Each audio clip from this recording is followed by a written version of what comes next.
بيان رقم 1 في معركة الحسم إن شاء الله. بسم الله الرحمن الرحيم. قاتلوهم يعذبهم الله بأيديكم ويخزيهم وينصركم عليهم ويشفي صدور قوم مؤمنين. أهلنا في كل مكان في سوريا الحبيبة والوطن العربي، إن لواء شهداء دوما يزف إليكم الخبر الذي انتظره شعبنا طويلا، وهو مقتل الطاغية بشار الأسد، والذي تم بالتنسيق والحمد لله مع أحد ضباط الشرفاء من داخل القصر. هذا ونتحدى بشار أن يخرج إلى الإعلام خلال 12 ساعة إن كان ما يزال حيا. هذا ونحذر أفراد وضباط الجيش الذين ما زالوا يقاتلون في صف الطاغية أن يسلموا أنفسهم إلى أقرب نقطة للجيش الحر، لأننا لن نرحمهم بعد ذلك. إما أن سلموا أنفسهم فسنضمن لهم محاكمة عادلة إن شاء الله.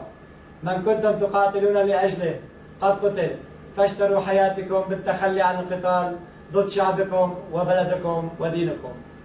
أهلنا في دمشق، إن أخوانكم في الجيش السوري الحر حريصون كل الحرص على سلامتكم، لذلك نود إعلامكم بضرورة إخلاء دمشق والتوجه إلى المناطق المحررة خلال مدة أقصاها 3 أيام من تاريخ هذا البيان، لأن دمشق أعلنها النظام لنا سابقا منطقة عسكرية، وهذا هو الإنذار الأخير وقد آزر من أنذر.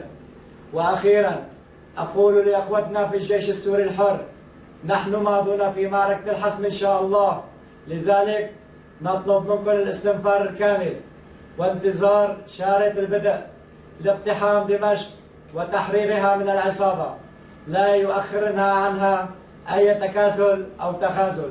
تكبير! الله أكبر! الله أكبر!